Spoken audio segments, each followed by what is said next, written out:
Hey everyone, I hope you all are doing good. So, here I am Charu and I will be delivering my lectures on the topic and on some few topics, and the basic subject which I'm going to cover is pharmaceutics, जिसे हम सुटिक्स भी कहते हैं और general pharmacy भी कहते हैं.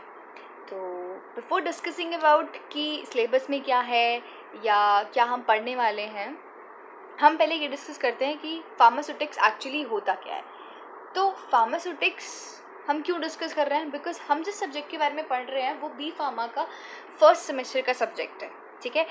और हम जब 12th में थे तो हमें ये पता था कि अगर हम बायोलॉजी पढ़ रहे हैं तो बायोलॉजी में क्या पढ़ रहे हैं, क्या सब्जेक्ट है, हमें सब्जेक्ट की डेफिनेशन के बारे में पढ़ना होता है. तो सेम एज दैट हम पहले सुटिक्स की डेफिनेशन के बारे में पढ़ेंगे और ये जानेंगे कि एक्चुअली सुटिक्स में होता क्या है, ठीक है. ये एक ब्रांच है फार्मेसी की. It is the branch of pharmacy which deals with the process of turning a new chemical entity और old drugs into medication to be used safely and effectively by the patients. Basically pharmaceutics एक ऐसी branch है pharmacy की जिसमें हम एक new chemical entity बनाते हैं. न्यू केमिकल एंटिटी मतलब जैसे कि मान लो एक ड्रग बना रहे हैं या फिर एक मेडिसिन बना रहे हैं, ठीक है. अब हम एक मेडिसिन बना रहे हैं तो उस प्रोसेस के साथ जो हम डील करते हैं, जो भी प्रोसेस जिस प्रोसेस से हमने उस केमिकल एंटिटी को बनाया या फिर हमने वो एक मेडिकेशन बनाई, वो क्या प्रोसेस था, क्या हमने सेफ्टी मेजर्स लिए कि अगर मान लो एक टैबलेट बनी और एक कैप्सूल बनी, ठीक है, दोनों चीज़ें अलग अलग बनी, तो क्या कंडीशंस थी जिसमें कैप्सूल बनानी पड़ी हमें. तो कुछ ऐसी कंडीशंस रही होंगी. वो कंडीशंस क्या थी जिसके बेसिस पे हमने कैप्सूल, उन सब के बारे में हम एक तरीके से स्टडी करने वाले. टेम्परेचर का क्या रोल है, क्या फॉर्म है. जैसे मान लो सिरप में है आपकी, हमने ड्रग को सिरप की फॉर्म में यानी कि लिक्विड की फॉर्म में बनाया, फिर सॉलिड की फॉर्म में बनाया, फिर हमने सेमी सॉलिड की फॉर्म में बनाया. तो जो डोसेज फॉर्म थी, जो सॉलिड, लिक्विड और सेमी सॉलिड है, इसकी डोसेज फॉर्म्स है. तो हमने उसे ऐसे क्यों किया, हमने ड्रग का कड़वापन कम करने के लिए क्या किया, उसे किस में चेंज करा, उसमें टैबलेट बना दी उसकी. तो वो सब जो भी कॉम्प्लिकेशंस हैं, जो भी पेशेंट की ड्रग से पेशेंट को ट्रीट करना है हमें, तो वो अपने टाइम पे जाके मेडिसिन क्या हो, एक्चुअली जब बॉडी में जाए तो घुल जाए. तो वो भी जो मेजर्स होते हैं उन सब के साथ हम इसमें डील करते हैं, हम इसमें बात करते हैं सेफ्टी मेजर्स की भी, और जो न्यू केमिकल एंटिटी का प्रोसेस होता है उस सब से हम डील करते हैं. हालांकि I personally do feel so कि सुटिक्स बहुत ज़्यादा इंटरेस्टिंग होती है अगर तुम दिल से पढ़ो तो, ठीक है. अब हम बात करते हैं हमारी सिलेबस की. तो अकॉर्डिंग टू आवर सिलेबस जो यूनिट 1 हमारी कवर करती है वो सबसे पहला जो पार्ट है उसका वो हिस्टोरिकल बैकग्राउंड है कि प्रोफेशन क्या है फार्मेसी में, क्या रहा पहले, क्या रहा और अब क्या है, फार्माकोपियाज क्या हैं या फिर फार्मेसी का करियर क्या है, वो सब हम स्टडी करते हैं. हालांकि आई नो हिस्ट्री थोड़ी बहुत इंटरेस्टिंग नहीं होती है, बोरिंग लगती है, but still I have tried my best कि उसको भी मैं इंटरेस्टिंग बना दूँ. बाकी सुटिक्स तो वैसे भी इंटरेस्टिंग है ही है. तो स्टार्ट करते हैं हिस्टोरिकल बैकग्राउंड से. और जो भी हमारा सिलेबस होगा उससे पहले बता दूं कि पीसीआई के टर्म्स के अकॉर्डिंग होगा, तो आप अपना डाउनलोड कर सकते हो वहाँ से सिलेबस और फर्दर स्टडी कर सकते हो. अब जब हम हिस्टोरिकल बैकग्राउंड की बात करते हैं तो बिल्कुल स्टार्टिंग में चलते हैं, और हमें स्टार्टिंग में जो सबसे अच्छा क्लू मिलता है वो ये मिलता है कि कुछ आयुर्वेदिक मोनोग्राफ्स तैयार किए गए थे, जैसे कि सुश्रुता संहिता और क्या थे, चरक संहिता. ये 2 मोनोग्राफ्स बने हुए थे. जब ये 2 मोनोग्राफ्स बने थे तो इनको कंबाइन करके एक मोनोग्राफ बन गया था जिसको हमने कहा था आयुर्वेदिक मोनोग्राफ, जो सबसे बिल्कुल पहला चीज़ था जो हमें पता चली थी फार्मेसी के बारे में, ठीक है. उसके बाद आया हिपोक्रेट्स. हिपोक्रेट्स एक ग्रीक फिजिशियन था, यहाँ पे I have missed an in the line. तो हिपोक्रेट्स एक ग्रीक फिजिशियन था जिसने बेसिकली फार्मेसी को इंट्रोड्यूस किया था. इसकी बिल्कुल ही स्टार्टिंग करी थी इसने मेडिसिन को उसकी एथिकल प्लेस पे, यानी कि मेडिसिन का जो दर्जा था वो दर्जे पे उसे पहुंचाया था. और क्योंकि इसकी मोटिवेशनल टीचिंग्स में काफ़ी कुछ था, तो इसकी मोटिवेशनल टीचिंग्स की वजह से हम इसे क्या कहते हैं, फादर ऑफ मेडिसिन भी कहते हैं. जो मोटिवेशनल टीचिंग्स थी वो मेडिसिन के ऊपर ही थी, दैट इज़ वाई हम इसको फादर ऑफ मेडिसिन कहते हैं. अब now I have underline this father of medicine. मैंने इसे अंडरलाइन इसलिए किया है बिकॉज ये काफ़ी बार क्वेश्चन वाइवा में पूछ लिया जाता है, या फिर आपके एग्जाम में जो क्वेश्चन होते हैं उनके बेसिस पे भी ये पूछ लिया जाता है कि who is the father of pharmacy. तो बच्चे ये गलती कर देते हैं कि वो मेडिसिन को जिसको मेडिसिन ऑफ फादर कहते हैं वो उसी को फार्मेसी का, यानी कि उन्हें हिपोक्रेट्स याद होता है.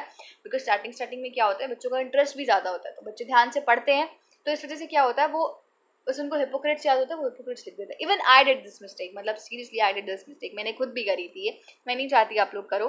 तो इसलिए फादर ऑफ फार्मेसी जो रहे, जिनको हम ट्रिब्यूट देते हैं father of pharmacy American pharmacy के केस में, वो है थे विलियम प्रोटेक्टर. और इंडिया के केस में अगर आपसे कोई बात कर रहा है कि who is the father of pharmacy in India, तो वो महादेव लाल थे, ठीक है, मिस्टर महादेव लाल थे।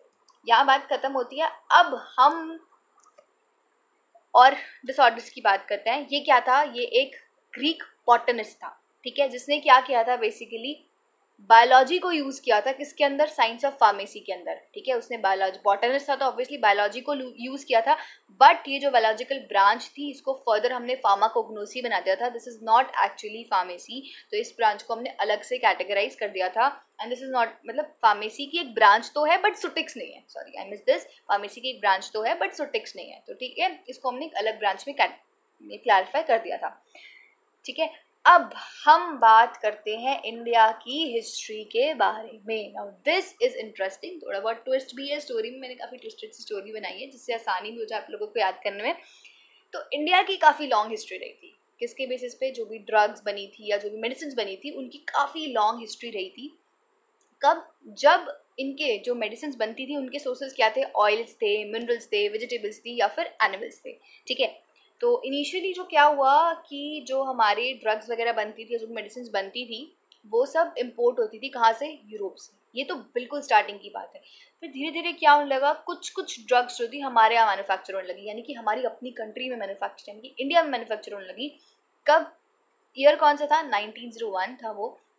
और जो हमारी मैन्युफैक्चरिंग कंपनी थी उसका नाम क्या था, बंगाल केमिकल एंड फार्मास्यूटिकल वर्क्स, ठीक है। ये किसने दी थी, आचार्य पीसी रॉय, यानी कि बंगाल का बंदा था।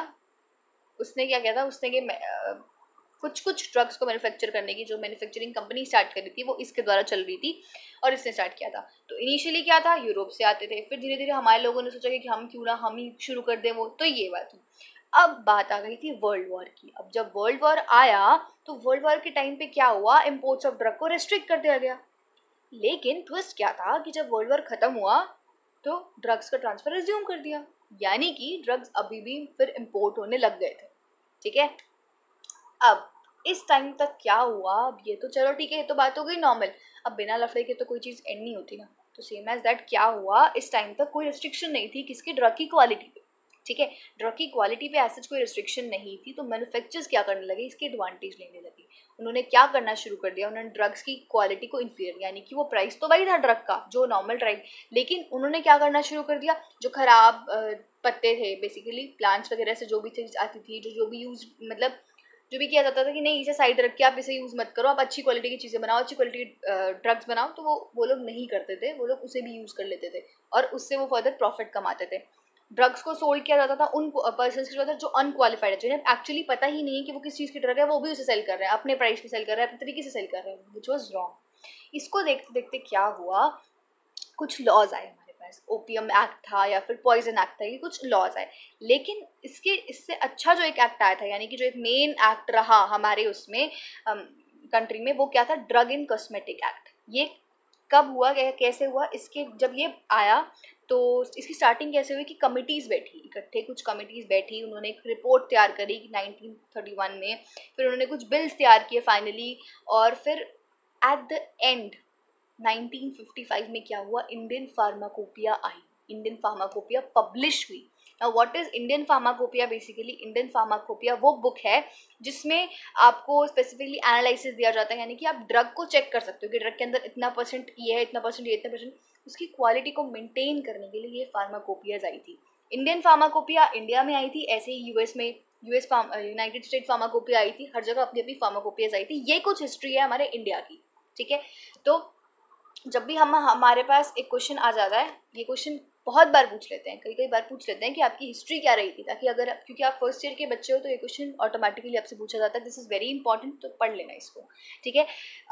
उसके बाद अगर नोट्स की बात रही है तो मैंने पॉइंट्स की फॉर्म में लिख रखा है, लेकिन अगर आपको प्रॉपर नोट्स चाहिए तो will be trying to make a website, हम एक वेबसाइट तैयार कर लेंगे आप लोगों के लिए जहाँ पे आपको नोट्स प्रोवाइड हो जाए, वरना आप इसको भी ट्राई कर सकते हो, क्योंकि मैं बोल रही हूँ तो you can further right it on, कि हम लोग यही करते थे। तो if I am telling you कि अगर नोट्स प्रोवाइड करने में थोड़ी सी देर हो जाती है, we are not able to certainly एक पर्टिकुलर टाइम तक, जब तक आप एग्जाम्स हैं कुछ भी, तो आप ऐसे ट्राई कर सकते हो, ठीक है। ये तो बात हुई यहाँ पर ख़त्म। इसके बाद जो आपका टॉपिक है वो है फार्मेसी एज करियर, ठीक है। अब आई थिंक वो एक ऐसा टॉपिक है जो दोनों के लिए इम्पॉर्टेंट है, यानी कि जो लोग फार्मेसी करना चाहते हैं उनके लिए भी, और जो कर रहे हैं उनके लिए भी कहीं ना कहीं डर होता है कि हाँ आगे हमें क्या मिलेगा क्या नहीं मिलेगा। तो फार्मेसी एज अ करियर एक टॉपिक है जो सबको पता होना चाहिए। वो पर्टिकुलरली आपके कोर्स से रिलेटेड नहीं है, तो आपकी कोर्स की प्लेलिस्ट में मैं ऐड नहीं कर रही हूँ, वो आपको नॉर्मल वीडियोज़ में मिल जाएगा जो बाहर पड़ी होंगी। ओके, सो आप वहाँ से उसे पढ़ सकते हो। एंड सीरियसली सेइंग वो क्वेश्चन भी पूछा जा सकता है, ठीक है, तो वो वहाँ से पढ़ लेना। उसके बाद हम बात करते हैं फार्माकोपियाज की, जैसे कि हमने प्रीवियसली बात करी थी कि इंडियन फार्माकोपियाई, ऐसे ही अब बात आती है कि फार्माकोपिया का मतलब क्या है। हमने उसको इंडियन फार्माकोपिया, इंडिया तो पता चल रहा है कि इंडिया की फार्माकोपिया थी, फार्माकोपिया क्या था, फार्माकोपिया नाम क्यों आया, ठीक है। तो वो नाम क्यों आया, बेसिकली फार्माकोपिया, हम जैसे कहते हैं ना कि एक शब्द अपने आप में एक खुली किताब सा होता है, तो वैसे ही फार्माकोपिया को हमने दो फर्दर पार्ट्स में डिवाइड किया, दो वर्ड्स में डिवाइड किया। दो वर्ड्स में जब डिवाइड किया तो फार्माकोगना आया और पॉलिसिस आया। अब इनको जब डिवाइड किया तो पहले वर्ड का मतलब था ड्रग और दूसरे वर्ड का मतलब था मेक, यानी कि ड्रग की फॉर्मुलेशंस के लिए जो भी चीज़ें नेसेसरी थी वो सब इसमें दी जाने वाली थी, ठीक है। अब एक प्रॉपर डेफिनेशन के साथ इसे जान लेते हैं। An official publication containing a list of medicinal drugs with their effects and direction for their use, stock of medicinal drugs was used as public tool for maintaining the quality of medicines by collecting and recommending procedures for analysis and specifications। तो पहली चीज़ तो यहीं से clear हो जाती है, क्योंकि वो आया था जब ड्रग की क्वालिटी को ढंग से वो नहीं किया जाता था, इंफीरियर क्वालिटी दी जाती। तो ये क्या कब आया, ऑब्वियसली ड्रग की क्वालिटी को मेंटेन करने के लिए आया। अब क्वालिटी को मेंटेन आप कब कर सकते हो, अब आपको पर्टिकुलर प्रोसीजर पता हो कि हाँ इस प्रोसीजर से बनाना है, हमें इतना इतना अमाउंट में ये चीज़ डालनी है, उसके अंदर इतना एपीआई होना चाहिए, इतने एक्सिपिएंट्स होने चाहिए, जिस हिसाब से क्या होगा उसकी क्वालिटी मेंटेन करी जाएगी। तो उस बुक के अंदर ये सब कुछ प्रेजेंट था, मेडिसिनल ड्रग्स की लिस्ट प्रेजेंट थी, क्या क्या ड्रग्स हैं, क्या क्या कैसे यूज़ करने हैं, क्या क्या प्रोसीजर्स हैं उनके, और फर्दर एनालिसिस क्या थी और स्पेसिफिकेशंस क्या थी, वो सब इसके अंदर बताई जाने वाली थी। अब हमारे पास जो डिफरेंट फार्माकोपियाज जो हमने नोटिस करी वो क्या थी, इंडियन फार्माकोपिया अलग थी, यूनाइटेड स्टेट फार्माकोपिया अलग थी, ब्रिटिश फार्माकोपिया अलग निकली, और कुछ एक्स्ट्रा फार्माकोपिया भी थे। जो हम अभी बात करने वाले हैं, हमें पढ़नी सारी फार्माकोपियाज के बारे में ही है, तो अभी जो मैं बात करने वाली हूँ इस वीडियो में वो है आईपी के बारे में, यानी कि इंडियन फार्माकोपिया शॉर्ट फॉर्म में लिखा हुआ है, जिसके अभी पर्टिकुलरली 8 एडिशंस आए हुए हैं। अब एक बात बताओ, 8 एडिशंस क्यों आए थे, ये दिमाग में आता है ना, 8 क्यों, इतनी किताबें क्यों बना दी। इतनी किताबें इसलिए बनी बिकॉज हर एडिशन में अपने हिसाब से कुछ मॉडिफिकेशंस थी। जैसे कि हम फर्स्ट एडिशन की बात करें तो उसमें क्या था, जो टाइटल्स थे वो लेटेंट टर्म में थे, एब्रीवेशंस इसमें थी, इंग्लिश में थी, लिस्ट ऑफ प्रिपरेशंस कहाँ थी, बिल्कुल एंड में दे रखी थी, और टेम्परेचर हमेशा सेल्सियस में ही बात कर जाती। फिर जब सेकंड आई तो उसने क्या कोशिश करी कि जो लेटेंट में टाइटल्स थे उनको भी इंग्लिश में चेंज किया, यानी कि अब एब्रीवेशन भी इंग्लिश में हो गई थी, टाइटल्स भी इंग्लिश में हो गए थे। जो ड्रग के नाम थे वो रखा जा रहा था इंजेक्शन रैटाडीन, जबकि उसका नाम रैटाडीन इंजेक्शन होना चाहिए था, उसको इंजेक्शन पहले आ गया, ड्रग का नाम बाद में आया, तो हमने उसको फिर वैसे क्लासिफाई किया। मैट्रिक्स सिस्टम का यूज़ किया गया, ड्रग्स को रीनेम किया गया, जैसे कि एसिटाइल सैलिसिलिक एसिड काफ़ी बड़ा ड्रग हो गया तो उसको हमने एस्पिरिन का नाम रखा गया। ऐसी कुछ ना कुछ फर्दर मॉडिफिकेशंस थी ही। और जो बेसिक बात थी याद करने वाली वो ये थी कि जो अभी रिसेंटली एडिशन आया है वो कब आया है, 2018 में आया है, जो कि 8th एडिशन है हमारा। देखो 8 राइम कर रहा है, याद रखना 18, लेकिन 8 मत याद रखना, 18, 2018 और 8th एडिशन रहा हमारा, ठीक है, 2018 एंड 8th एडिशन रहा हमारा। अब 8 एडिशन रहा, इसका कलर भी बता देती हूँ, उसका कलर ऑरेंज है, ठीक है। प्रेफर करना कि तुम लाइब्रेरीज जाओ, आई पर्सनली डू प्रेफर कि फर्स्ट ईयर आसान होता है बच्चों, तो फर्स्ट ईयर आसान होता है तो फर्दर सर्चेस करनी शुरू करो, कुछ नया ढूंढो कि तुम्हें बाकी बच्चों से कुछ अच्छा बताओ, बिकॉज आगे वाले फाइनल ईयर्स में क्या होने वाला है, चीज़ें डिफिकल्ट होने जाएंगी और तुम्हें टाइम नहीं मिलने वाला। तो प्रेफर करो कि तुम्हें स्टार्टिंग से ही कुछ चीज़ें ऐसी पता हो कि आगे तुम कोई तुमसे पूछे या कुछ बात हो, कभी भी किसी भी सेमिनार में अटेंड करे, कुछ कहीं भी हो, तुम्हें चीज़ें पता हो, ठीक है। ऐसे अगर हम थर्ड की बात करें तो उसमें न्यू एनालिटिकल टेक्निक्स आई थी, ऑक्सफोर्ड विसोमीटर्स की बात हो रही थी। अगर हम फोर्थ की बात करें तो वो कंटेन करता था कुछ जनरलाइज स्ट्रक्चर, जो HPLC मेथड थी, ये पर्टिकुलर मेथड जो टाइम इंट्रोड्यूस हुए थे किसी भी ड्रग को बनाने के लिए हेल्प करते थे, वो सब बायोलॉजिकल एसेज आए थे, ठीक है। और 7th में काफ़ी स्टैंडर्ड्स आ गए थे ड्रग के लिए, ऐसी चलती रहती, मतलब कुछ ना कुछ मॉडिफिकेशन सब में थी, ठीक है। अब हम बात कर लेते हैं last one, this is BP की बात कर लेते हैं, जो ब्रिटिश फार्माकोपिया थी हमारी, उसकी बात कर लेते हैं। इसमें क्या था, बेसिकली कलेक्शन करी गई थी, क्योंकि ब्रिटिश की थी तो कलेक्शन ऑफ स्टैंडर्ड्स तो होनी ही थी, बट यूनाइटेड किंगडम की हुई थी, यानी कि ब्रिटिश की हुई थी, ठीक है। इसमें भी 6 एडिशंस है, यानी कि डे बाय डे उन्होंने भी चीज़ें इंप्रूव करी ही करी हैं। और जो पहली ब्रिटिश फार्माकोपिया आई थी वो कब आई थी, 1864, यानी कि ब्रिटिश की फार्माकोपिया इंडियन फार्माकोपिया से पहले आ गई थी, क्योंकि हमने ये पढ़ा कि इंडियन फार्माकोपिया कब आई, फाइनली 1955 में आई, तो इंडिया को ग्रो करने में थोड़ा टाइम लगा था। So this is it, and आगे फर्दर जो भी आपके टॉपिक्स होंगे उनको हम फर्दर क्लासीफाई करेंगे. And thank you. If you having any kind of query आप फर्दर कमेंट सेक्शन में डाल सकते हो. I will be trying my best to reply with that. Okay, thank you.